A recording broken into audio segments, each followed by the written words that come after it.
complicado. Agora, é lógico que eu acho que na primeira oportunidade procurar, como o Dr. Carboni colocou, e ir atrás dos seus direitos, a delegacia da mulher. Agora, eu também vejo da seguinte forma, é quase que impossível, diante de uma agressão sofrida dentro de casa, às vezes de forma humilhante, na frente dos filhos, essa pessoa não ficar triste.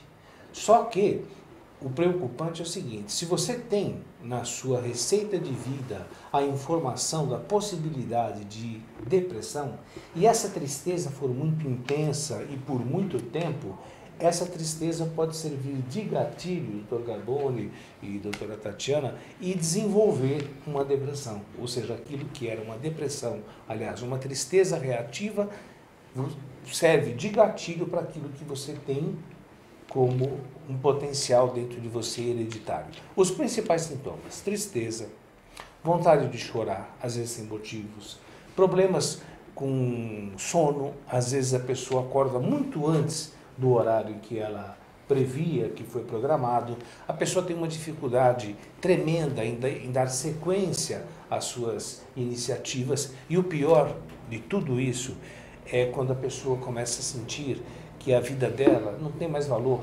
Muitas vezes, o Dr. Carboni, a pessoa chega a falar assim, Deus, me tira, eu gostaria que Deus me levasse. Então, quando a pessoa já diz isso, é hora de você procurar uma ajuda profissional.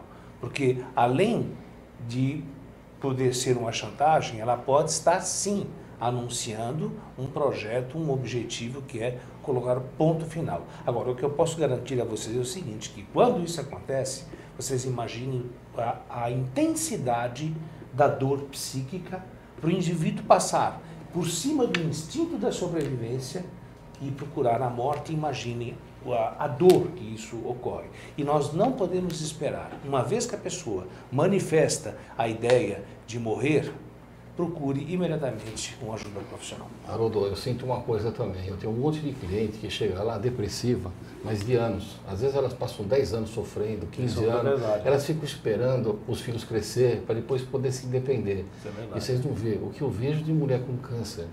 A impressão que dá é que essa depressão que você está falando, essa angústia, traduz numa morte interna. O Haroldo fala em morrer. Elas se matam por dentro. Então, o que eu queria de você, mulher, é o seguinte, ó, agrediu você, verbal ou fisicamente, vai na delegacia da mulher. A delegada vai receber você com o maior carinho. Se ele bateu em você nas partes baixas, que você tem vergonha de mostrar, lá é delegada. Ela vai receber você, você vai contar para ela vai pegar uma funcionária de lá, da Polícia Civil, vai acompanhar, uma mulher, vai acompanhar você lá no Instituto Médico Legal, uma médica vai avaliar você, vai ver o grau de lesões que ele provocou em você, e o que vai acontecer? Vai acontecer um negócio fantástico. Você vai chegar no fórum, o juiz vai dar imediatamente uma separação de corpos, ou seja, vai pôr esse sujeito para fora de casa e vai manter você e as crianças lá. E vai dar uma liminar também para você receber 33% dos ganhos dele. E não é só isso não. Ainda no processo criminal que foi instaurado, o juiz vai dar uma medida restritiva e vai impedir que ele fique numa distância de 100 a 300 metros de vocês. Recentemente, uma artista de TV, ela estava jantando lá no Rio de Janeiro e apareceu lá o companheiro dela que tinha medida restritiva, ela chamou a polícia e eles puseram ele para fora. Agora, tem um detalhe que eu acho importante, eu gostaria até de ouvir a opinião da doutora Tatiana, que o doutor Ângelo Carboni colocou faz muito sentido, só que nós sabemos de uma triste realidade. Mais da metade das mulheres que sofrem esse tipo de agressão, elas acabam ou retirando, ou na maioria das vezes, aliás, hoje não podem nem retirar, porque a coisa continua do mesmo jeito. Por que, doutora Tatiana? Muitas não fazem a queixa por temerem perder a sua condição dentro de casa, tem o medo de que os filhos talvez não tenham alimento suficiente. Exato. E acabam engolindo toda essa agressividade que vai gerar algum mal-estar, né? E acabam, de certa forma, protegendo o marido. Bom, mas vamos dar uma entradinha. Agora a gente quer dar uma estudada nesse tipo de agressão. Vamos chamar o caso da cotovelada. Vamos começar a analisar nós três e depois nós voltamos para esse assunto. Esse caso, você notar, Haroldo e Tatiana, é um sujeito que parece que está um fim de balada, e ele está conversando com a mulher numa boa lá, parece que ela está falando com ele, e de repente vocês vão ver o que ele faz aqui. Esse sujeito, o Dr. Carbone, ele se chama Anderson. Isso. E a primeira coisa que vocês podem perceber é que ainda não deu para aparecer no vídeo, mas ela sai discutindo. Ali houve um bate-boca. Isso. Houve um bate-boca. E ela realmente, nesse momento, vocês podem ver que só, antes dele desferir a cotovelada, ela faz uma agressão verbal a ele.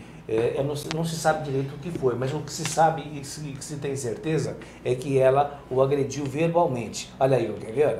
No vídeo vocês vão ver bem claro que ela se aproxima do Anderson, o nome dela é Fernanda, e ela diz alguma coisa, provavelmente muito pesada, e já parece que é recorrente ele resolver os problemas na base da agressão física. Olha, ela bate boca com esse homem de capuz branco e agora ela vai agredir também verbalmente o Fernando, que está à esquerda dela aí, com uma latinha de cerveja na mão.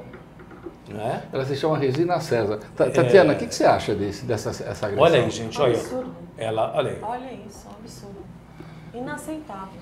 O que vocês estão notando aí de verdade é que, mesmo que ela tenha falado alguma coisa pesada, a forma como ele agiu é muito superior a essa agressão ao bate-boca. Certo. Então a gente vê que essa pessoa é desequilibrada, o Dr. Haroldo vai analisar esse elemento, mas o que eu quero dizer para vocês é o seguinte: com essa agressão dela, ela saiu da UTI hoje, mas existe a possibilidade de ter sequelas.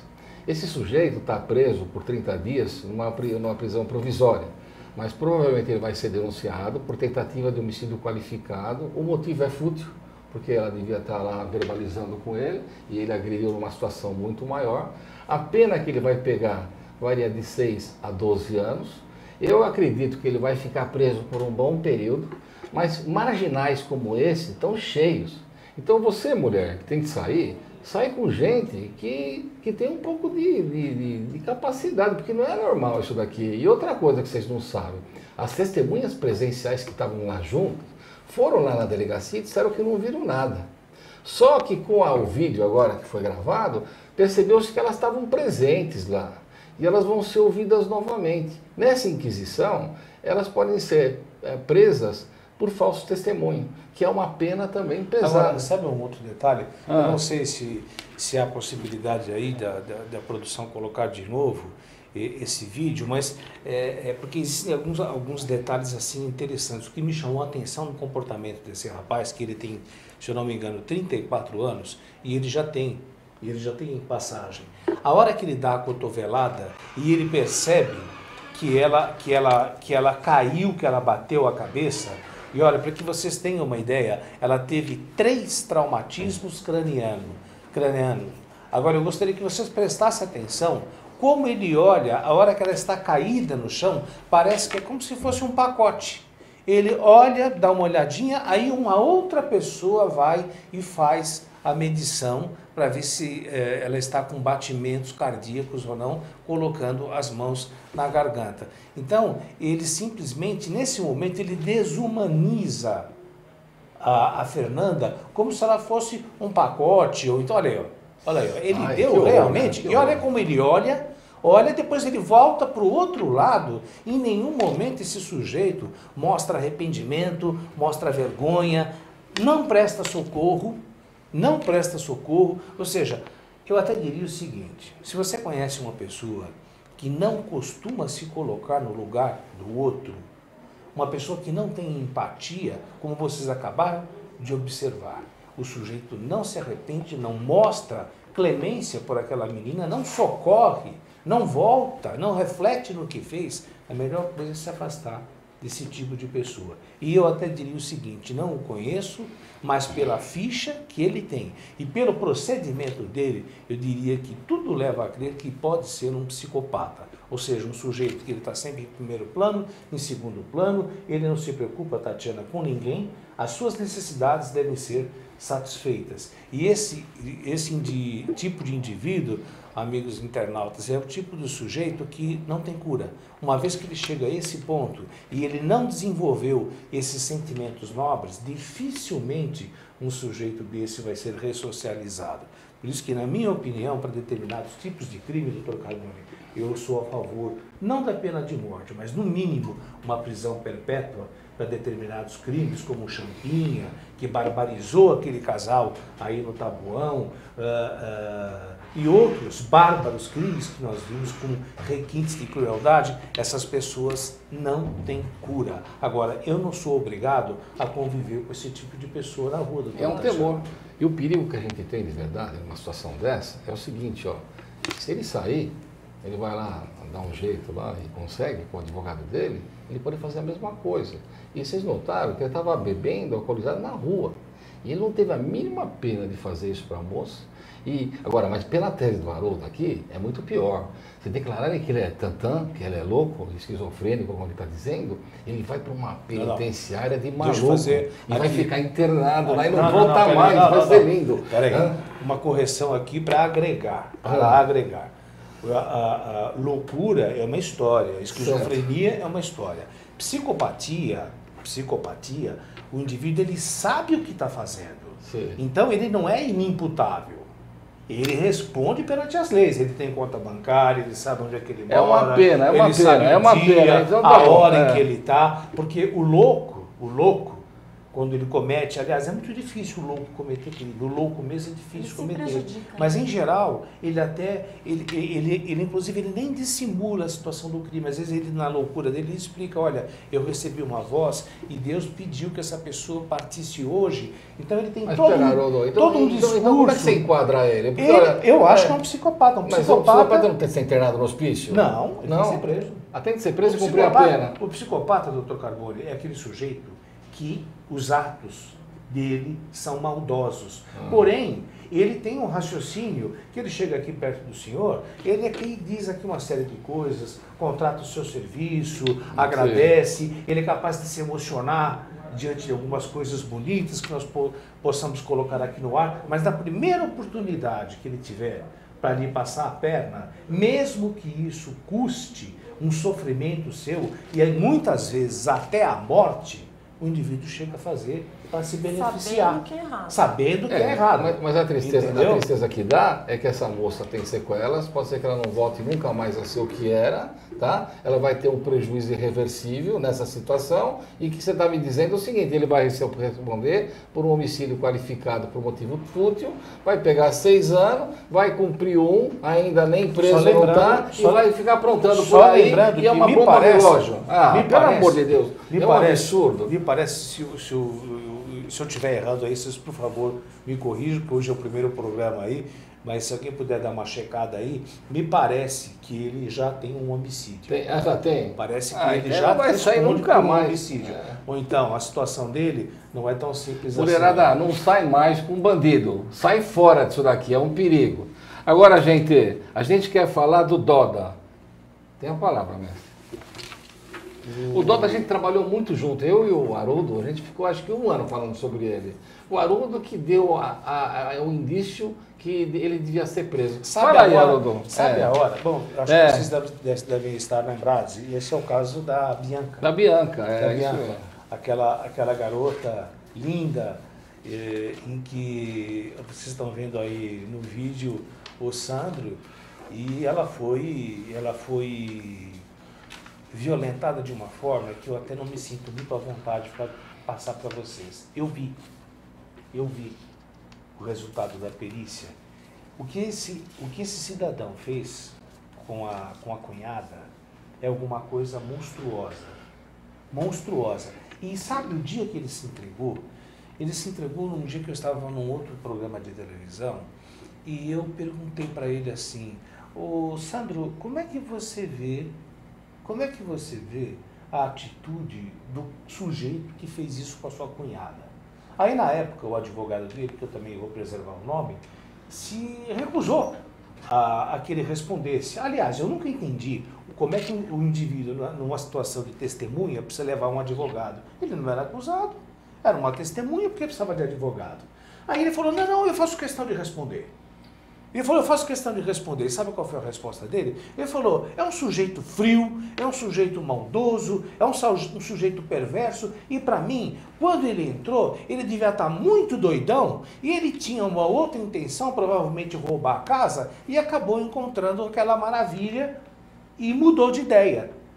Na realidade, gente, ele estava falando exatamente o que ele fez. E esteve assim do nosso lado. Nós não temos essa imagem. Mas no velório, ele também estava ali junto, de jaqueta, com as mãos no bolso. Lembra dessa imagem? Eu lembro, é terrível. Porque ele dizia o seguinte, é muito triste uma menina tão nova. Então por isso que vocês percebam que o psicopata, ele tem um discurso coerente. Se ele precisar chorar, ele chora. E acaba convencendo a todos nós. No primeiro depoimento, quando ele fez, no velório da menina, ninguém pensava que Sandro Dota poderia chegar a ser o autor, porque ele disse, é muito triste estar aqui, eu prefiro nem me aproximar, sabe, está enterrando a minha cunhada. Agora, um louco não tem esse discurso coerente. Agora, o psicopata, né, se nós não tivéssemos tido um trabalho acho que digno da polícia e de tantas autoridades, ele estaria solto, porque se fosse pelo palavreado, teve uma época que ele convenceu e deu beijinho no rosto de muita entrevistadora. Ele foi na TV, ele sentava lá do lado. E o pior, vocês não sabem, eu pegava e dizia, é ele, tem que prender esse sujeito. O Haroldo ia do meu lado e o delegado levou um tempão. Não dá para entender, porque a gente não engoliu desde o começo. Não, inclusive eu volto a repetir, eu não entendi, não quero ser antiético e nem vou colocar os advogados numa situação antiética, mas a primeira coisa que eu achei estranho, doutora Tatiana, e é você internauta que está nos acompanhando, foi por que um indivíduo que está numa situação de testemunha leva um advogado. Ele foi junto. Eu ainda perguntei para o advogado, eu falei, doutor, isso não pode ser interpretado como uma presunção de culpa? O senhor vem aqui, para quê? Se ele está como testemunha. Olha, chegar perto da orelha, junto, num negócio desse é cadeira elétrica, porque ele fala na cara do sujeito. Agora, vamos pensar numa coisa. Esse sujeito aí, ele foi preso, foi condenado por homicídio qualificado, motivo torpe, e além disso, ele foi condenado por estupro. Acharam... E também não deu chance de defesa à vítima. Então, mas o pior de tudo é que o juiz deu uma pena decente para ele, 31 anos. Eu achei pouco. O Haroldo também achou, na época a gente conversou, pelo tipo de agressão, e o pior de tudo é o seguinte, o cara, ele premeditou tudo. Ele se juntou com a irmã dela, para ir para a casa dela, para pegar a moça. E pegou ela numa hora que não tinha ninguém. O Haroldo fala em roubo também. Era legal se pudesse ter enquadrado ele nisso tudo, porque aí ele entrava em latrocínio. A pena era muito maior. Mas não deu para enquadrar no roubo de verdade. E ele quis dar a entender que era drogado, mas para mim é vagabundo, criminoso, sem vergonha, não presta. Agora, o pior é que o Tribunal de Justiça, vocês não vão acreditar, baixou a pena dele, gente, para 24 anos. Então, o que a gente está pensando aqui é falar assim, meu Deus, como é que pode? Daqui a um pouco ele vai estar entre a gente. Vocês sabem como é que é a cana lá? Ele tem que ficar 2/3 da pena preso. Mas acontece que ele pode trabalhar, cada 3 dias trabalhado diminui 1. Aí tem um monte de benefício. Hoje em dia, se ele trabalhar e estudar também, quer dizer, na boa, né, comendo as nossas custas lá, ele vai reduzindo, tal. De repente ele está no semiaberto. Aí ele sai e foge. Porque quem é que vai ficar no semiaberto? Semiaberto, sabe o que é? É uma prisão sem grades que o cara vai trabalhar. Sabe o que eles fazem? Dão uma tornozeleira no pé do sujeito. E aí ele pega, tira a tornozeleira, põe na cabeça de uma galinha ou põe num trilho de trem e desaparece. E começa a matar outras mulheres. Como é que fica um negócio desse? Tem outro detalhe. Esse é o tipo do sujeito em que o maior prazer dele, pode ter certeza, não ver o desespero. Não é o prazer sexual. Mas ele é estuprador, Haroldo, é muito pior. Sim, mas um dos principais prazeres que esse tipo de perverso tem é observar o desespero, a humilhação e o pedido de clemência da sua vítima. O indivíduo ele sente um prazer muito grande, né? E quando vê a sua vítima completamente imóvel, é como se fosse um caçador. que sente prazer em ter derrubado Mas uma caça. Eu queria saber da Tatiana o seguinte, ó. Eu estou preocupado, Tatiana. Por que a mulher é tão submissa? Bom, vem cá, ela está na casa dela. Vem um vagabundo lá e entra lá. Entra porque ele tem a chave, porque a irmã dela é casada com ele, é juntada, sei lá. Por que essa... Não tem nada para fazer? Me conta, vai, como mulher. Por quê? Eu não entendo. Você veja até no início do caso, a própria mulher do Sandro acreditou nele. Foi. Ela Mas tá bom, se mas voltou vamos ver uma contra a situação família. daquela. O cara entra lá, você vai dar boi? Fala pra mim. Não, lógico. E você não vai lutar? Por que essa moça não fez nada? Eu não entendo. Não. Aí eu Porque preciso, é o cunhado. desculpa interromper.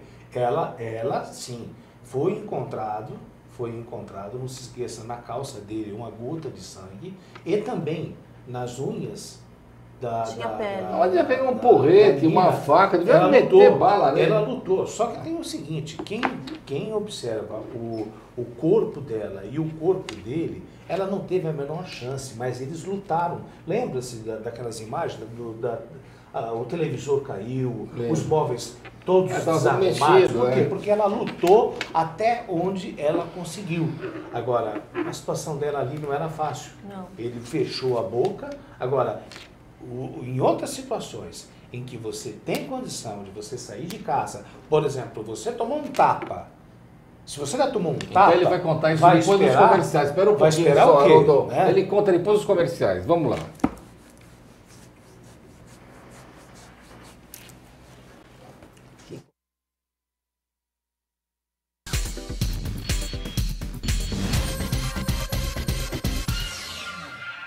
Xixi no banho! Queremos que todos façam!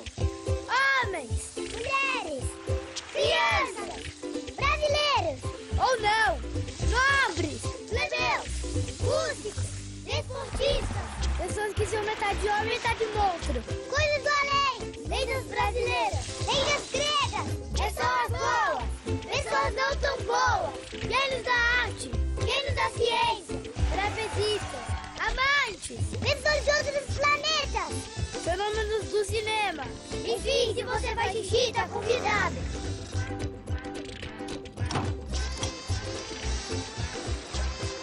Faça xixi no banho. Ajude a Mata Atlântica.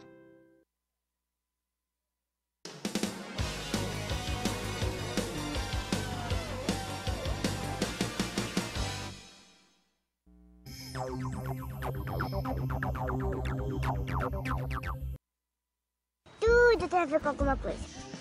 De onde vem a água que a gente bebe? Da torneira. Ih, nada a ver. Vem dos rios que nascem da mata. Sabia que a gente só respira por causa das árvores? A árvore respira? Respira. A árvore respira. E o que você tem a ver com isso? Meu ar. Minha água. Minha árvore. Meu ambiente. Mata Atlântica! SOS Mata Atlântica. Mais 25 anos.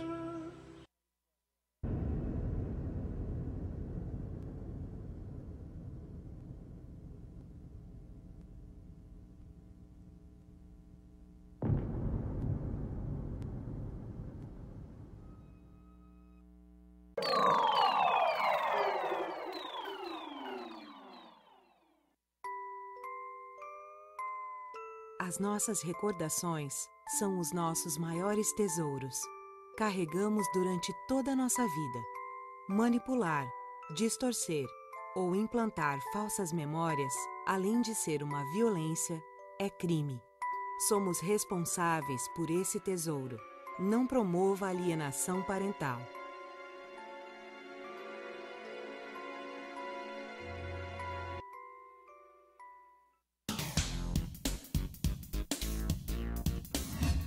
Eu sou Cláudio Longo. Eu, Paulo D'Angelo. E eu sou Tarso Gouveia. Nós apresentamos todas as terças-feiras, às 9 da noite, aqui na altv.com.br, o Família Palestra TV, um programa esportivo onde você sabe de tudo sobre o Palmeiras, aqui na TV da internet.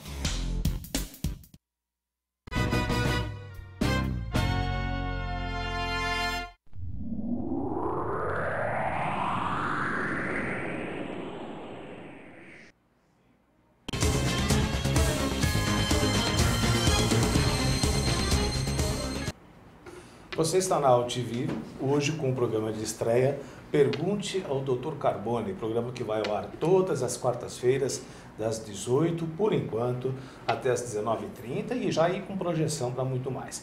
Antes do intervalo, nós estávamos colocando a situação do Sandro Dota e nós acabamos de dizer que a Bianca lutou, e lutou muito com ele. Mas o recado que eu gostaria de passar para você, internauta que está aí nos acompanhando, é que você não espere uma situação dessa, porque a Bianca, ela já teria comunicado a algumas pessoas da família e a algumas amigas que o Sandro muitas vezes já teria feito gracinhas e algumas brincadeiras de conotação erótica com ela. Ou seja, ela já deveria ter tomado providências. Deveria. E é isso que a gente tem que estar conversando com os nossos filhos, com as nossas filhas, com as nossas esposas, porque infelizmente nós estamos aí numa situação de recorde de estupros. Então, também para você que namora, para você que se relaciona, uma pessoa que vem numa situação de estresse e tenta resolver os problemas com agressão física, eu volto a repetir, eu acho que é o tipo da pessoa que você não deve estreitar laços. Mas é tal negócio, a pessoa, acontece uma agressão. Aí o namorado, o marido promete que não, olha, nunca mais vai acontecer isso, porque meu amor por você... Pela Lei Maria da Penha não existe mais. Primeira agressão que tem, faz boletim de ocorrência. Nós temos de entrar agora no caso Bruno. Isso é importante também e nós vamos debater esse assunto.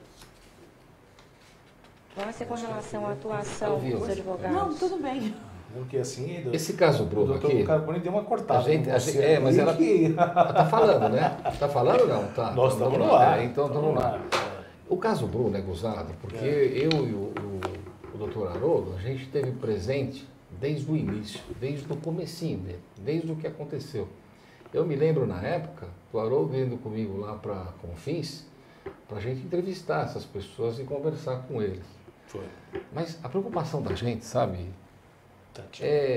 Tatiana e Haroldo, é que essa gente, ela está presa e foi enterrada. E a mãe dela quer o corpo. O filhinho também quer o corpo dela. E dia desses, o Jailson, só para vocês terem uma ideia, o Jailson é o preso que vivia na penitenciária junto com o Bola. O Bola é o assassino, é aquele que recebeu para matar a Samúdio.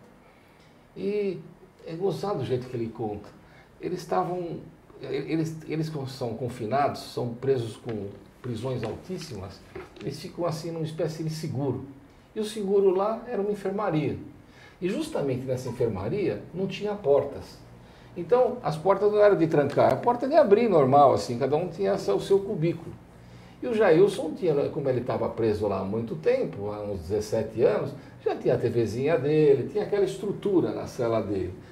E o Bola, ele ficava no corredor, dormindo no corredor. Então, toda vez que chamava o caso do Bruno, o caso da Samúdio, ele ia assistir a televisão lá com ele. E ele começou a contar para o Jailson como ele matou a Elisa. Então, a semana passada eu estive lá e a gente entrevistou ele mais de 2 horas.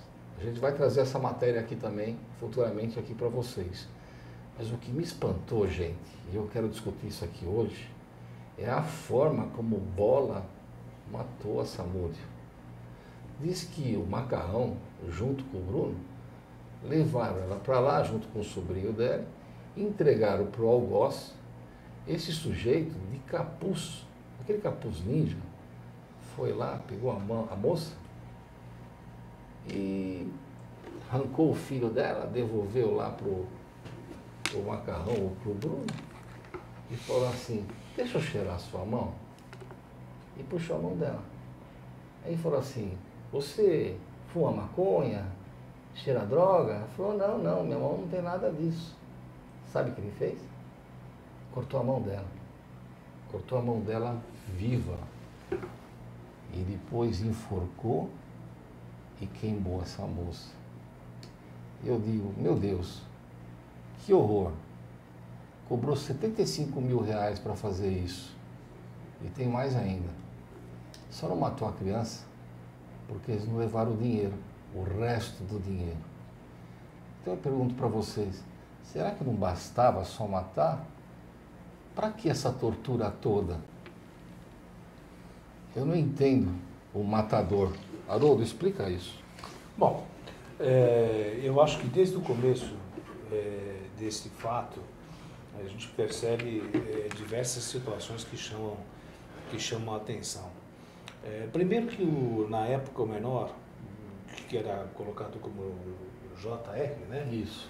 O Jorge, ele quando procurou a rádio local, a Rádio Tupi, ele na realidade, ele contou para o tio e o tio fez essa declaração para uma emissora de rádio. E essa declaração, a primeira, geralmente costuma ser a correta, porque o indivíduo ainda não teve a influência de advogados, de mídia, de uma série de coisas. E ele estava simplesmente apavorado, o garoto, na época, quando era menor. E, de certa forma, o que ele falou foi confirmado pelo delegado que fez o inquérito, que eu tenho que declinar o nome porque ele é candidato, nós não podemos estar dando o nome de candidatos, né? Sim. E bate direitinho com o que o delegado que concluiu o inquérito. Ela foi morta, realmente, tudo indica desta forma, né? De um requinte de muita crueldade. E uma coisa que mais me chamou a atenção foi um dia que eu entrevistei o goleiro Bruno no complexo Nelson Hungria, e ele, chorando, ele me disse o seguinte: doutor Haroldo, não fui eu não mandei matar a Elisa. E ele ainda me deu o seguinte recado: doutor Haroldo, como é que eu ia poder um dia responder para o meu filhinho quando eu perguntasse: papai, você matou a mamãe? Como que eu iria olhar para a cara do meu filho, doutor Haroldo? Então, vocês estão vendo, não estou dizendo que ele tem esse grau de psicopatia, mas o indivíduo, quando ele tem um transtorno de personalidade psicopática, ele chega a convencer. É diferente da loucura. Agora, eu também acho que, infelizmente, a dona Sônia, a mãe de Elisa Samúdio, dificilmente ela vai ter esse corpo para fazer um sepultamento digno.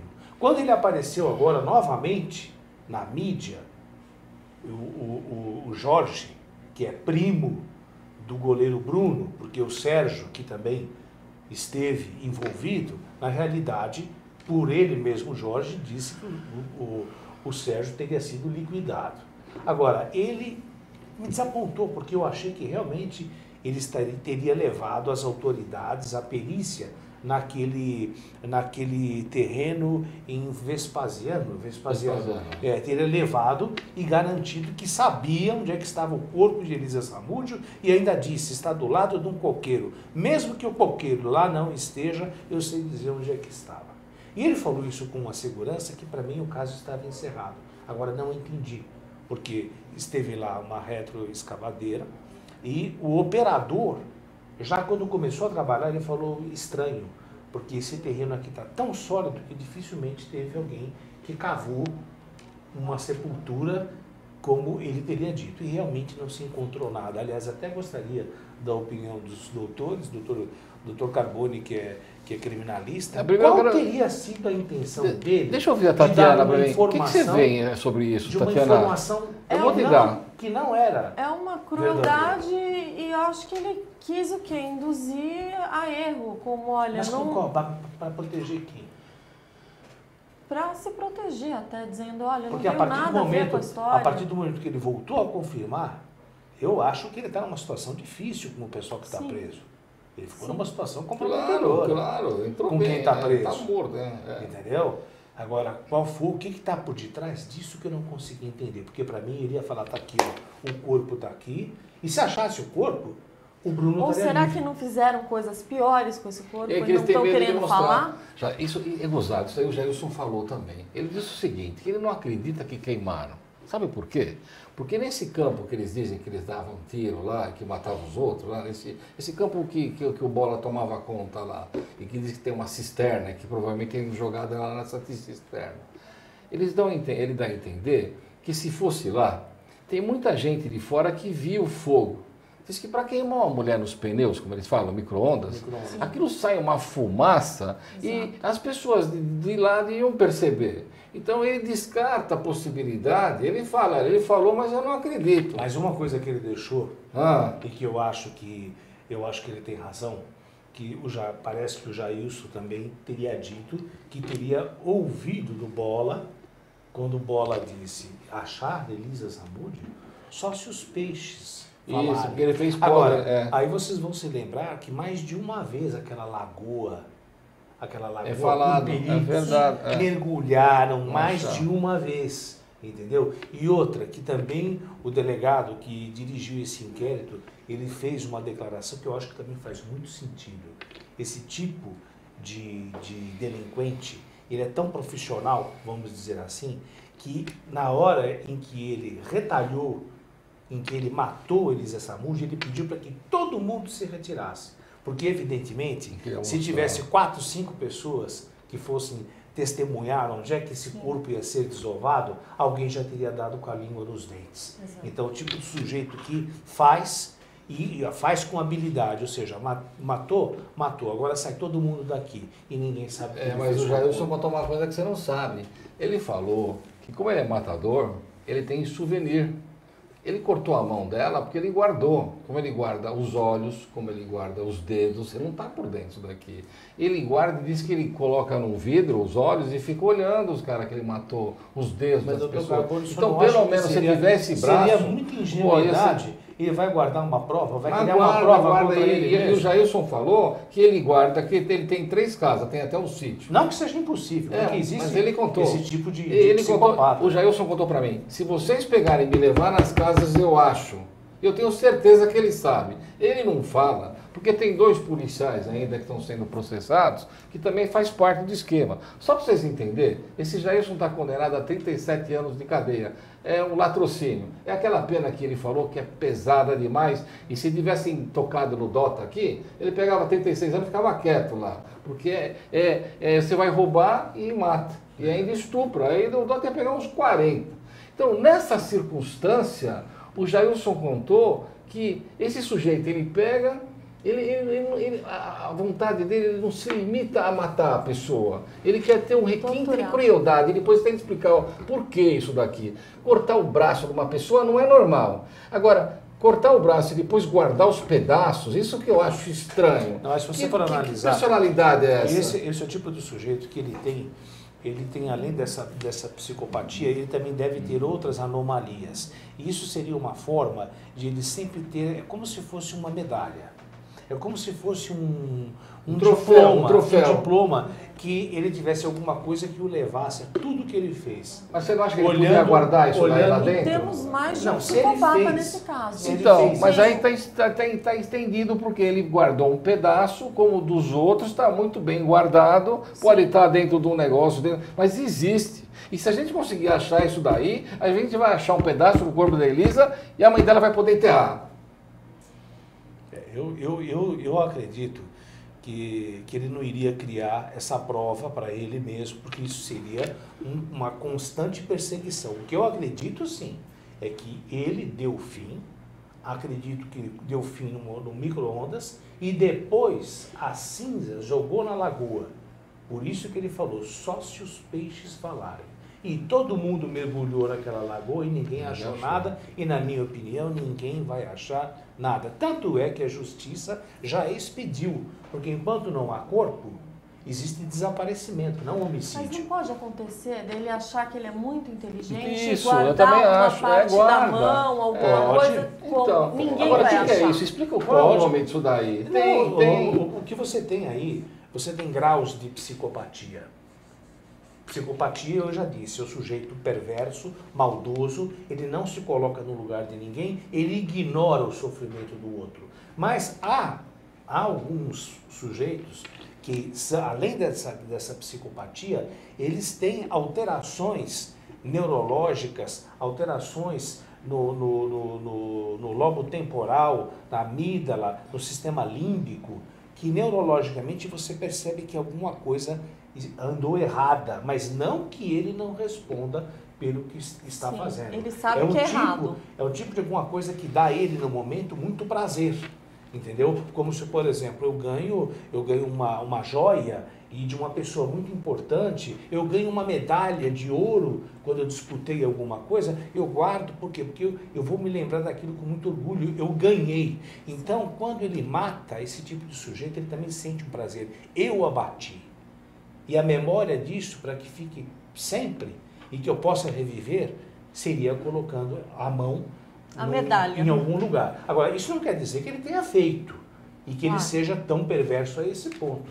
Isso tudo aqui são conjecturas. Estamos levantando possibilidades, porque o caso até hoje inspira perguntas sem respostas e declarações, como até hoje eu não entendo o que o Jorge foi fazer naquele terreno recentemente, o que eu tenho o quê? Tem 2, 3 meses? Acho que ele errou o lugar. Eu tenho certeza que o corpo está lá. Para quem disse que sabia que estava até do lado de um coqueiro, vai esquecer onde é que eu tenho. Mas ele falou que estava no meio do muro, que ele ia quebrar o muro lá para fazer. Eu acho que o menino deve ter alguma razão lá. Agora, nós temos tratado do assunto da Suzane von Richthofen. Gente, eu não entendo. Passaram ela para o semiaberto, tá? E ela não quis. Agora, eu pergunto para vocês, matou o pai, a mãe daquele jeito, é caso de semiaberto? Me explica. Em primeiro lugar que ela já destituiu o Barney, que é o advogado dela. Aquele doutor também, que eu adoro ele, o Nassif. Só para você ver como são as esquisitices, ela não quer sair. Não sei se você está sabendo disso. Mas não pode. Mas ela mesmo disse o seguinte, eu não quero mais esse advogado, porque eu não dei autorização, ele não me comunicou. Mas não existe. Desse pedido. Mas se ele não fizesse isso, ele ia ser processado por ela por não ter feito o direito dela. Não dá para entender. A verdade é que ela o destituiu e ela está contente e quer continuar lá no presídio de segurança máxima. E outra, para o nosso espanto, você, amigo internauta, ela tem um bom comportamento dentro da penitenciária. Ela tem um bom comportamento. Porque interessa, né? É o interesse dela. Mas eu pergunto o seguinte, nós temos um custo com um marginal assassino criminoso no regime fechado muito grande. Porque uma mulher dessa especial como essa, ela tem uma cela com um monte de segurança lá para não deixarem matar ela tem uma série de situações que ela fica lá que dá um custo enorme. Ele passou uma parte da reprimenda dela, ela já cumpriu a pena, tem a lei das execuções criminais, ela teria direito ao semiaberto. Semiaberto já é uma condição de responsabilização, ela já pode trabalhar em um local lá na cadeia ou fora, e já tem uma situação melhor e o custo é menor para a gente. Agora eu só queria saber o seguinte, se ela quer ficar em cana fechada, por que ela não paga a diferença? Ela é rica. Explica para mim, Haroldo. O que eu acho que, aliás, o doutor Carbone e a doutora Tatiana Ragosta também poderia explicar, porque eu não sou advogado, mas eu gostaria que vocês explicassem o que acontece que as nossas leis não mudam. Por que não se mudam? Depende do quê? É só do congressista, o povo também tem que aproveitar e apertar, quem vai votar, vão pensar duas. O que tem que se fazer? Porque, veja bem, esse é o tipo de pessoa que tudo, na minha opinião, que essa moça faz é um jogo. É um jogo. Porque vocês acabaram de ver aí no vídeo, ela passeando na praia e ainda chutando alguma coisinha assim com o pé, como se nada de grave aconteceu na vida dela. Ela estava no Guarujá, gente, você se lembra disso? Passeando numa boa. Né? Olha aí, olha. E depois que ela matou os pais, foi no motel. Então, depois foi se divertir, foi comer um churrasquinho, foi namorar.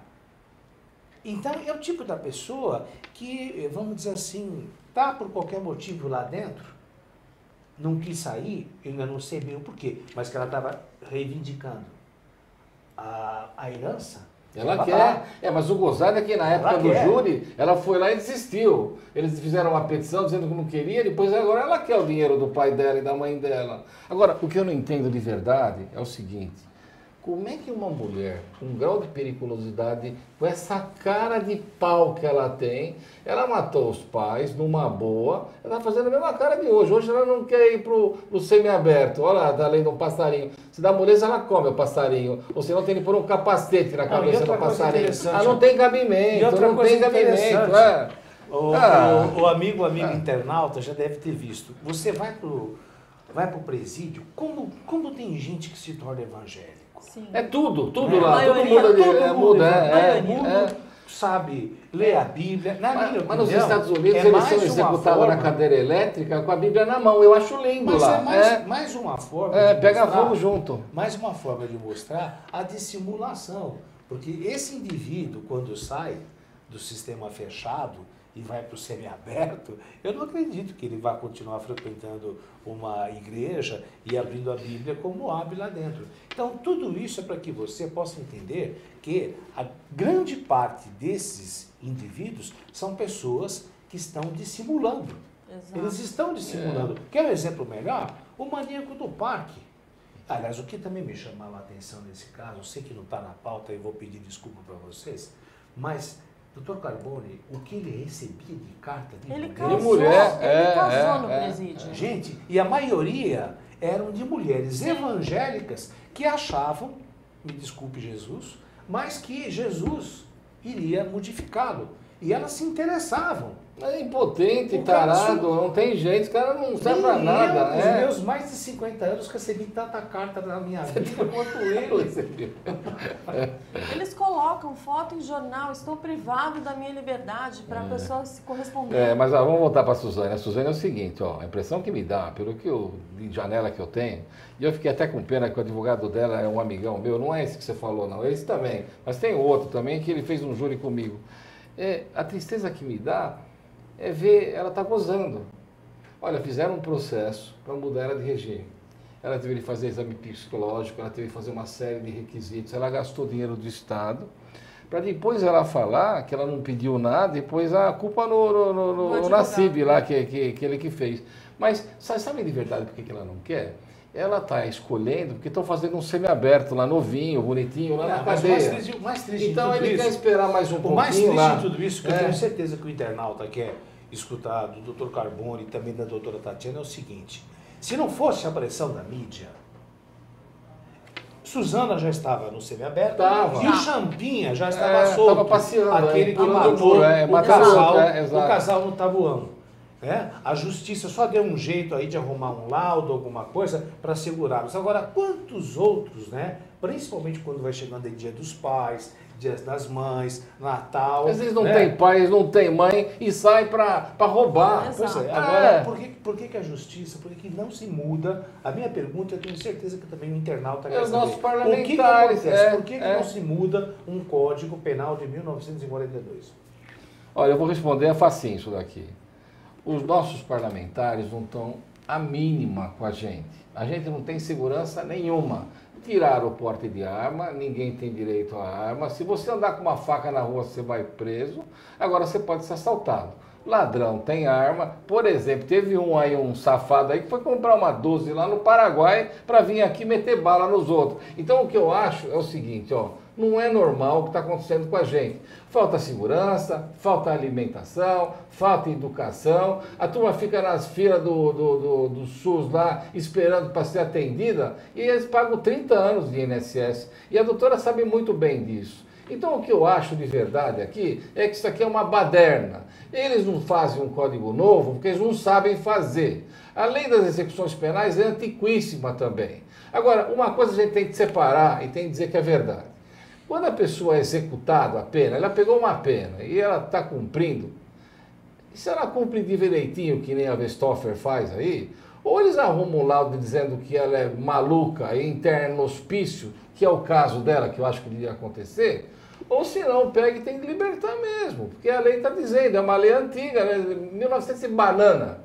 E lá nas execuções penais diz o seguinte, que a gente não pode pegar e lembrar do crime que a pessoa fez, mas sim da forma como ela vem cumprindo as obrigações dela como presa. E ela faz isso perfeitamente. Doutora, a senhora é advogada, a gente conversou isso ontem. Pode falar alguma coisa aqui? Eu acho o seguinte, ela gera um custo para o Estado, sim. Ela deveria pagar para permanecer, mas não deveria soltar. Por quê? Porque ela oferece risco para o próprio irmão. Porque ela tem interesse na herança. Então, o irmão, soltando ou no semiaberto, ela pode... Mas não é só pro irmão dela, não. Se eu morar perto da casa dela, eu vou comprar um capacete de moto e vou ficar usando e eu não ando de moto. Mas principalmente o irmão por causa da herança.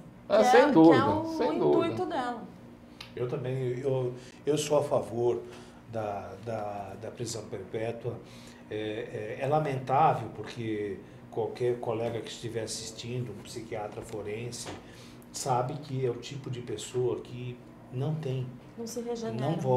Não volta, gente. Quando chegam a um ponto de barbaridade dessa, de você se lembra, ela deu todos os detalhes. Os irmãos lá massacraram os pais, ela escutou os pais pedindo clemência e essa moça depois sai e ainda vai se divertir, né? Depois ainda apareceu no Guarujá, numa boa. Então, é o tipo da situação que ela pode estar sendo muito boazinha lá no presídio e, aliás, ela tem que ficar muito boazinha mesmo, né? Porque se alguma coisa ali não dá certo, a lei do presídio é diferente. Sim.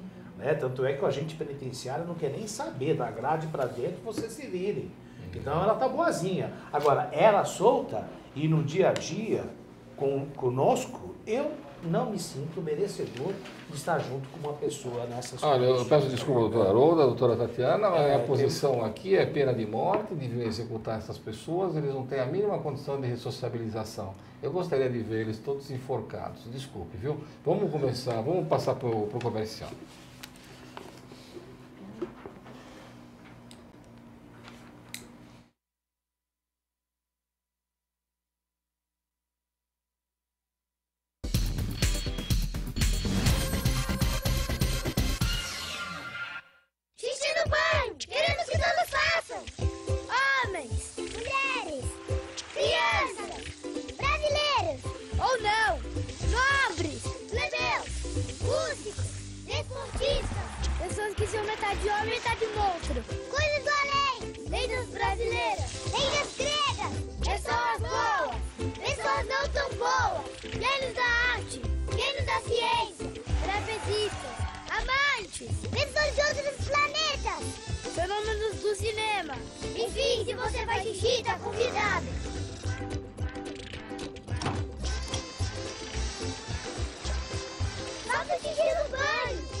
Tudo tem a ver com alguma coisa.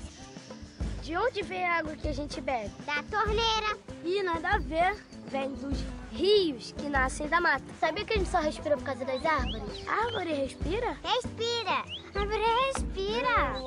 E o que você tem a ver com isso? Meu ar. Minha água. Minha árvore. Meu ambiente. Mata Atlântica! SOS Mata Atlântica. Mais 25 anos.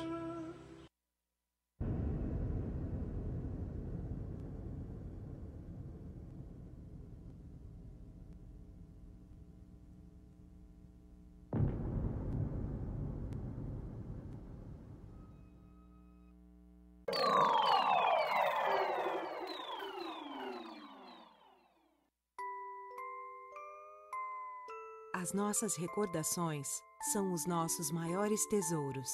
Carregamos durante toda a nossa vida. Manipular, distorcer ou implantar falsas memórias, além de ser uma violência, é crime. Somos responsáveis por esse tesouro. Não promova alienação parental.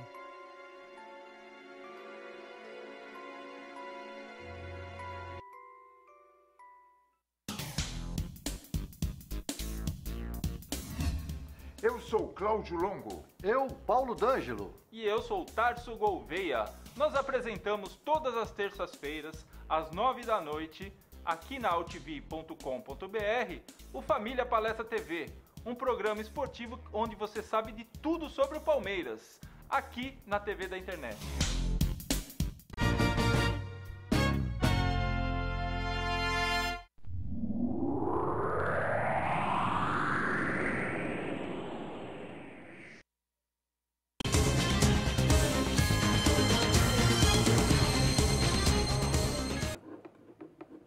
Gente, recebi um monte de perguntas, estou feliz porque é o primeiro programa que a gente está fazendo e um monte de internauta está perguntando aqui. E tem coisa relacionada com a doutora Tatiana Ragosta. Vamos começar aqui. O Joaquim Antônio, ele pergunta para você, o que é desaposentação? Vamos lá.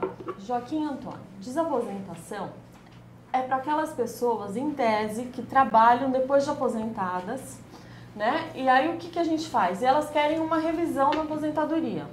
Sendo que o melhor a ser feito num caso desses e que gera um maior lucro para o segurado é o quê? É fazer a renúncia da aposentadoria atual paralelo ao pedido de nova aposentadoria. Isso a gente agrega no processo, vincula um ao outro para que a pessoa possa ter. Então, o tempo que ela contribuiu após a aposentadoria é levado em conta na nova contagem. Então, essa pessoa ela passa a receber um valor maior de aposentadoria. Mas eu fico preocupado com o seguinte, agora eu quero perguntar. Vamos lá. Quando eu peço essa aposentadoria, eu paro de receber e começo a pagar? Não. O que a gente faz? O advogado ele precisa tomar muito cuidado nisso, doutor Carboni. Por quê? Porque se ele não vincular um pedido no outro, eu sempre peço o seguinte, desaposenta desde que seja concedida a nova aposentadoria mais benéfica à parte autora. Por quê? Porque se só pedir desaposenta, o juiz fala concedo. Você está desaposentado. E aí? Então, a pessoa precisa saber, o advogado saber fazer o pedido de desaposentar e vincular isso para quê? Para não acontecer justamente isso. Gente, procura um advogado especializado que você sabe onde mora, hein? Porque depois quando receber, ele recebe, você não acha mais. Então vai atrás dele, doutor. Eu queria fazer uma pergunta também. Quem tem direito a pedir a desaposentação? Em tese, todos os aposentados, exceto a aposentadoria por invalidez. Por quê? Porque a aposentadoria por invalidez, a pessoa não pode continuar trabalhando porque ela não tem mais condição nenhuma. E aquele segurado especial, né, que se aposentou de maneira especial, o que visa o INSS é retirar essa pessoa do trabalho porque é um trabalho insalubre, então esses em tese não podem voltar a trabalhar na antiga profissão. Mas se um aposentado especial voltar a trabalhar como porteiro, zelador, um exemplo, aí sim ele pode pedir a desaposentação também. Doutora Alicia Meira, ela está em dúvida. Ela disse que uma amiga dela, ela trabalha há quase 10 anos numa empresa. Certo. E ela recebe em média R$5.000 por mês. E ela recebe às vezes em cheque, às vezes em depósito. E ela foi mandada embora, mas ela não está registrada, ela não está nada. E ela está preocupada, porque o que ela faz agora? E não pagaram também. Bom, nesse caso, ela não teve os direitos dela. Nenhum. Aí ela precisa procurar um advogado trabalhista e ingressar com uma ação. E quais seriam os direitos dela aí? Aí ela tem direito ao registro, ela tem direito a receber tudo que ela deixou de receber. Agora, se ela recebeu esse valor mensal direitinho lá, vai fazer base para... Sim, aí a gente primeiro ela entra com uma ação trabalhista, comprova que ela trabalhou para essa empresa. Sim. E aí depois o que a gente faz? A gente entra com um pedido de averbação desse tempo de serviço, que acontece muito. Eu trabalhei, mas depois entrou com ação trabalhista e foi reconhecido, mas a empresa não recolheu. E o INSS, por sua vez, também não quer garantir aquele tempo para a pessoa. Ele diz que aquilo não entrou como contribuição. Mas numa ação a gente pede averbação e consegue. E doutora, e o prejuízo todo que a pessoa teve e não está registrada, não tem as garantias dela nesses 10 anos e tudo mais, ela tem direito a dano moral? Porque indiretamente ela ficou sem os direitos que são obrigados por lei. Sim. Ela tem. Agora vamos imaginar o seguinte também, se a gente conseguir enquadrar ela no piso da categoria dela, e o piso da categoria dela determinar que o valor é superior àquele, ele tem direito a uma diferenciação? Tem. E por quantos anos? Dá para pegar os 10 anos de volta? Não, são os últimos 5. Mas que culpa que ela tem? Ela não pode pegar e largar o emprego dela lá de 10 anos. Então ela vai perder 5 como? Será que pelo rito ordinário que tem atualmente não dá para abranger todo o período? Vai depender de juiz, mas normalmente eles dão os últimos 5 anos. Nos últimos 5 anos. Sim. Doutor, por favor.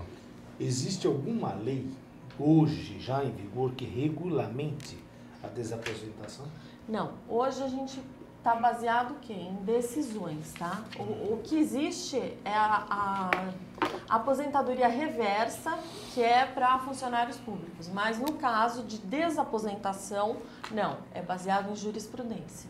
Nós estamos conversando com a doutora Tatiana Ragosta, ela é advogada previdenciária, e você está hoje acompanhando, internauta, a inauguração do programa Pergunte ao Dr. Carbone. E aos nossos companheiros. E é ele que faz a pergunta agora. A Malu não quer que fale o nome dela inteira aqui, mas ela pergunta o seguinte, ó. Uma pessoa aposentada há mais de 10 anos, que continua trabalhando e contribuindo para a Previdência, pode ingressar com a desaposentação ou o direito foi afetado pela decadência? Tá. O que acontece? Hoje, a aposentadoria, o STJ julgou da seguinte maneira: a desaposentação como uma renúncia, tá? Então, se você está renunciando, isso não entra como uma revisão, e sim como é um novo direito que você vai obter. Então, a antiga aposentadoria, ela deixou de existir. Então, não é uma revisão, e sim a concessão de uma nova aposentadoria. Então, é uma ação nova e não existe, então não é afetada pela decadência. Olha, são várias perguntas chegando. Eu tenho um monte também. E essa aqui também me chamou a atenção. A desaposentação somente é possível para a aposentadoria por tempo de contribuição ou proporcional para integral? Tá. O que acontece? As pessoas acham que só pode entrar com desaposentação quem se aposentou pela proporcional e agora tem o tempo integral, ou seja, se aposentou homem com 30 anos e hoje já tem os 35. Mas nem sempre é esse o fato. Às vezes a pessoa se aposentou de maneira integral e ela pode e continua trabalhando mais 10 anos. Então, é vantajoso? É vantajoso, porque o fator previdenciário, depois de uma certa idade, ao invés de derrubar, ele acaba aumentando o valor da aposentadoria. Então pode e vale a pena, sim, não é só de proporcional para integral. O senhor Manuel Soares pergunta o seguinte: quem ingressa com a desaposentação precisa devolver o dinheiro que recebeu da antiga aposentadoria? Tá. Hoje o STJ diz que não. Ele entende como sendo uma renúncia e diz que não há necessidade de devolução dos valores recebidos. Ocorre que o julgamento final vai depender do STF. E aí sim, o que ele disser vai valer para todos os casos. Mas estamos correndo risco, então, numa situação dessa? Pouco, mas sim. Você acha prematuro pedir agora ou esperar a lei estabilizar e as novas também? Não, vale a pena pedir agora. Por quê? Porque você já, a partir do momento que você já entrou com a ação, já começa a valer aquele tempo. Se você esperar até o final, até julgar a ação para entrar, você perdeu esses atrasados, você deixa de receber. Aqui chegou uma pergunta de uma internauta que ela diz o seguinte, que ela acabou de entrar e não pegou o começo da nossa conversa. Se a senhora pode explicar o que é a desaposentação? Tá, claro. Desaposentação... A doutora já havia explicado. Sim. Mas se puder passar novamente. Desaposentação, normalmente é para aquelas pessoas que já estão aposentadas, continuam trabalhando e contribuindo para a Previdência.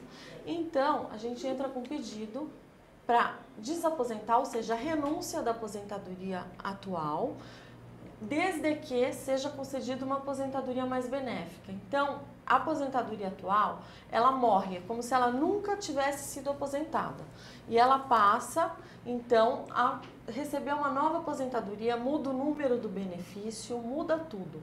Então, é um novo benefício e com valor maior. Porque antes de dar entrada no pedido, a gente faz os cálculos para ver se realmente vale a pena para não correr nenhum tipo de risco para o segurado. Então, é a renúncia da aposentadoria atual com a concessão de uma nova. Ou seja, eu já tenho a idade para me aposentar, sim, não quero continuar trabalhando, então eu deixo de receber o benefício e continuo contribuindo? Não. você já é aposentado, Tá. mas continuou trabalhando e continuou contribuindo. Porque quando você trabalha, Então, eu você é recebo a obrigado... aposentadoria Sim. e recebo o meu salário que eu continuo e volto a contribuir para depois aumentar A pessoa a minha contribui, retirada. a contribuição ela é obrigatória. Então, se a pessoa trabalha, mesmo que ela esteja aposentada, ela tem que contribuir para o INSS, tá? Então, essa pessoa, ela contribuiu, ela mesmo aposentada, continuou contribuindo. E aí, o que que acontece? A gente pede a desaposentação e ela se aposentou em 2005. Então, os salários até 2014, a gente tem 9 anos, tá? Esses salários vão entrar no cálculo para a concessão da nova aposentadoria. Então, era como se ela não estivesse aposentada, a gente faz os cálculos e ela passa a se aposentar agora. E eu até queria aproveitar esse tema e dar uma palhinha aí para você que está nos acompanhando, que há trabalhos mostrando, do lado da esfera de comportamento do Dr. Carboni, que há uma incidência maior de óbitos em pessoas que se aposentam. Isso que você fala. Ou seja, parece, lógico que não estou generalizando, mas dá a impressão que, em muitos casos, a aposentadoria é como se o indivíduo se sentisse a quinta roda de um carro. Sim. Entendeu? E é só uma curiosidade que eu estou colocando, porque eu também me vejo dessa forma. Por exemplo, eu já tenho idade que eu já podia estar recebendo a minha aposentadoria, mas eu não consigo me ver sem ter uma atividade profissional. Me sinto um homem que eu quero continuar. E acho que as pessoas que têm esse comportamento, acho que o Dr. Carboni também, não dá para ficar parado. Não, né? grande parte dos aposentados, eles voltam ao mercado de trabalho, sim. Principalmente pelo fato de que a aposentadoria, ela vai sofrendo uma desvalorização com o passar dos anos. Então, aquele aposentado que hoje tem o valor do teto, vai diminuindo esse valor. Então, com o passar do tempo, sim, a pessoa volta a trabalhar. Tá. E nós precisamos, nós temos aí um telefone, que o pessoal também está perguntando aí, que telefone que a gente podia dar, ou vamos dar semana que vem, para que o internauta possa fazer vocês podem procurar no Face, tá? A pergunta é do Dr. Ângelo Carboni, tá? Elas vão passar também os Faces dela para pergunta, mas eu digo sempre para vocês, procurem sempre um advogado. A dona Maria está perguntando aqui rapidamente, ela está preocupada, porque ela diz que ela é empregada doméstica há mais de 3 anos, a patroa não registrou ela até hoje e ela quer receber a multa. Eu acho que a senhora pode receber... Que multa é essa? Bom, a pessoa tem que ser registrada assim, que ela tem os 3 meses de experiência e depois ela tem que ser registrada em carteira. E se o empregador não fizer esse registro, sim, ele paga uma multa. Mas eu acho que além da multa, a senhora tem uma série de direitos, vai obrigar ela a pagar o INSS também, e quando ela não recolhe, ela tem que recolher pelos 2. Então a senhora vai lá, conta para o juiz o que está acontecendo, que ela põe a tua patroa no lugar dela. Mas ela pode fazer isso, inclusive, de forma anônima, né? Também. Ela pode fazer, inclusive, de forma anônima. Agora, só para o pessoal aí que também está sintonizando agora, o que está acontecendo? Muitos patrões estão mandando as empregadas, as trabalhadoras, as nossas secretárias embora, porque compensa muito mais você contratar uma empresa que preste serviços. Ou seja, eu tenho a impressão que nós puxamos o cobertor para cima da cabeça e o pé. Doutor Haroldo, vamos passar para o caso do Roger, vai? Eu queria uma análise. Nossa Senhora! Queria uma análise minha? Exato, porque não dá para entender. O sujeito fica desfilando numa boa, milhões, como é que faz isso daí? Me ensina também, que eu também quero. Tem muita coisa que não dá para entender. Primeiro que quem localizou realmente, pelo que eu estou sabendo assim, e eu vou passar para vocês, foi um repórter que acabou descobrindo onde é que estava o Roger. Segundo, o que eu não entendo é que a esposa dele disse que fez tudo e faria tudo novamente. De novo. Né? Ou seja, estranho, né? Como as pessoas têm uma forma de pensar, né? Me chama a atenção também. Puxa, será que essa pessoa não se colocou no lugar de tantas mulheres? Teve uma que foi impressionante, que ela falou, eu estava ali para que ele colocasse na minha alma um ser, e não o esperma dele. Então, eu tenho a impressão que não precisa ir muito longe para mostrar que é um indivíduo também que fala de forma coerente. Quando ele foi preso, ele deixou bem claro, eu tenho uma arma em casa. Por favor, deixa, eu quero voltar porque eu vou me matar. Mas você acha que ele se matava Eu vou mesmo? me matar. Você Eu acha? acho. Eu acho. Ele ia dar Eu tiro em acho. todo mundo. Não, eu acho. Porque pessoas com esse tipo de comportamento, eles têm uma prepotência e uma arrogância tão grande que, vamos dizer assim, não aceito a minha detenção. Prefiro a morte. Então, eu não me assustaria, não, se a qualquer momento nós tivermos aí a notícia de que ele tenha colocado fim à sua vida. Porque é o tipo, faz parte desse perfil de um sujeito que não tem empatia, um sujeito que não tem sentimentos nobres, um sujeito que não enxerga o seu semelhante e simplesmente age de forma animalesca, de uma forma dissimulada, né? de uma forma violenta, dopando as mulheres, deixando as mulheres num estado de confusão e simplesmente nem se preocupando com os diversos lares que ele conseguiu, com essa atitude perversa, anormal, né, desfazer. Então, é o tipo de sujeito também que eu não vejo nele uma possibilidade do que se chama uma ressocialização, que é o objetivo do sistema carcerário. É também uma pessoa que, aconteça o que acontecer, ele saindo ou não saindo, porque parece que também, aliás, eu vou jogar bola aqui para os dois advogados, parece que vai ser concedido, porque ele está com 71 anos e tem aí umas cardiopatias, e corremos o risco dele cumprir a pena em domicílio. Aliás, um domicílio maravilhoso, né? Agora, uma das pacientes dele disse algo assim extraordinário. Ela falou assim, eu fiquei presa até hoje, com tudo isso na minha garganta. E hoje eu estou satisfeita, que hoje eu estou livre e ele está preso. Eu tenho a impressão que essa moça, que ela esteve em alguns programas na televisão, talvez ela venha de novo se sentir encarcerada nos seus sentimentos, porque está aí o criminalista que vai explicar. Ele pode ou não cumprir essa pena dele em domicílio, porque ele é cardiopata e tem mais de 71 anos. Eles estão tentando utilizar a mesma lei que o Supremo Tribunal Federal começou a decidir em relação àqueles presos do mensaleiro, principalmente aqueles doentes lá. Mas você tem que levar em consideração o seguinte, é uma pena de 239 anos. Eu, tecnicamente falando, acho que isso aqui é exacerbado, isso aqui não existe. Não existe mesmo. As pessoas só podem cumprir 30. Você deve viver mais que Noé. Só pode cumprir 30. Mas o que eu acho de verdade é que devia ser uma pena intensa. Não devia ser 239. Podia... E outra coisa também que eu acho é o seguinte, ó. Tem muita mulher lá reclamando, tem muita, mas tem muita mulher pedindo indenização em cima mas, doutor, de conversa. Desculpe cortar. Claro. Eu tenho certeza que, como eu, o internauta também está querendo saber o seguinte. Há essa possibilidade ou não? Tem sim, ele tem mais de 70 anos. Olha, ele já conseguiu ficar na rua todo esse tempo aqui, com todo mundo sabendo onde ele está.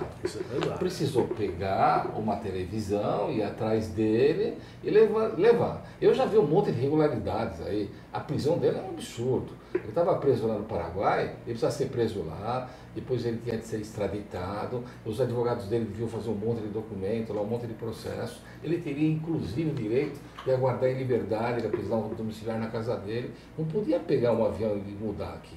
Não. Agora, temos tempo ainda, doutora? Tem. Temos tempo ainda? Temos ainda 5 minutos. Então, eu vou agora, responda uma outra coisa também. Por quê?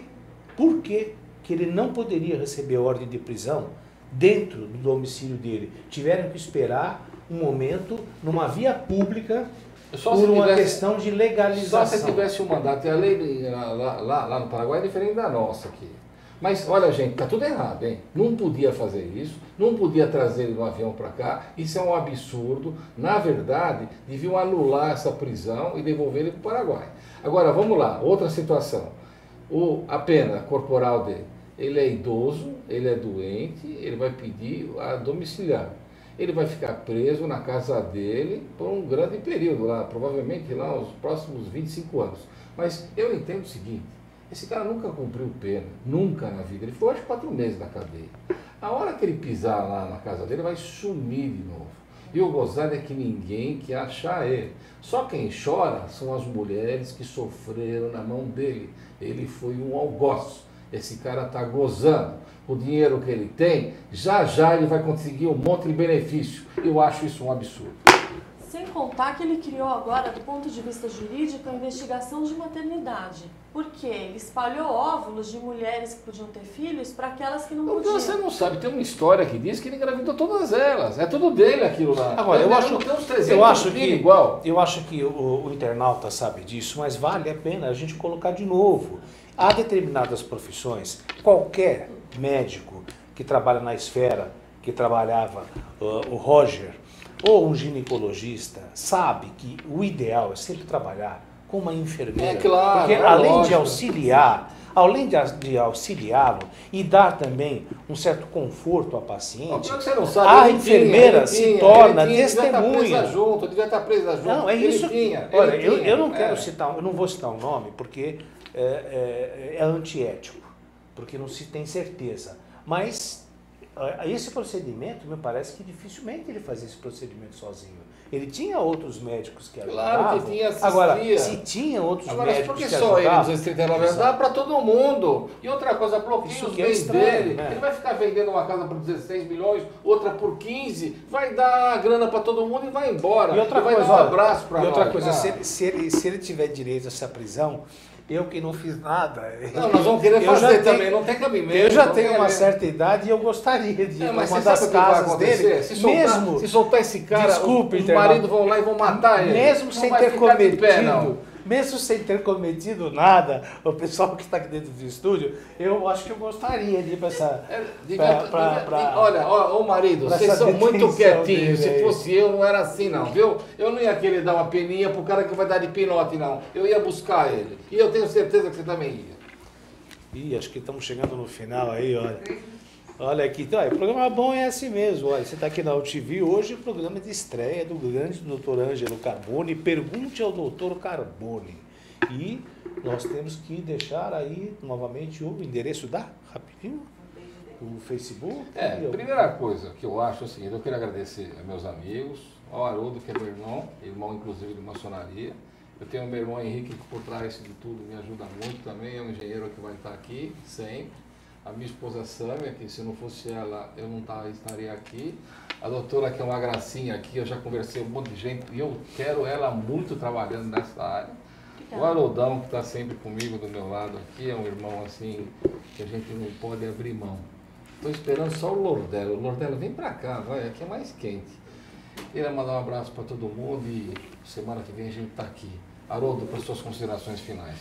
Então, as minhas considerações finais, eu fico muito contente aí por essa oportunidade de estar participando aqui com pessoas brilhantes, especialistas no direito e ter o prazer de ter dividido esses momentos aí com vocês internautas. Vou deixar o meu Twitter, que é @Haroldo_Lopes, @Haroldo_Lopes, e o meu contato é 0 operadora 11 5687 7652. Muito obrigado e tenham todos uma boa noite. Doutora Tatiana Rasgosto. Bom, eu agradeço muito a participação aqui no programa, agradeço você que está assistindo o programa e vou deixar o meu Facebook, que é Tatiana Ragosta, se tiver alguma dúvida sobre o que eu falei hoje, ou o meu e-mail, tatiana.r.m@uol.com.br. Meu nome é Ângelo Carboni e eu defendo mulheres e crianças. Homem eu gosto no quilo ou preso. Gostaria de dizer para vocês o seguinte, não aceite agressões não. Se tiver de bater, se defende e chama a polícia. A hora que esse marginal que bateu no você for lá na delegacia da mulher, ele vai virar uma menina. E você vai ver, se ele puxar 2 anos de cana lá, ele volta com uma boneca debaixo do braço. E você tem a sua vida. Não segura não, viu? Bateu, levou cana nele. Um abraço a todos. Até a semana que vem, nós voltamos. Tenham todos uma boa noite.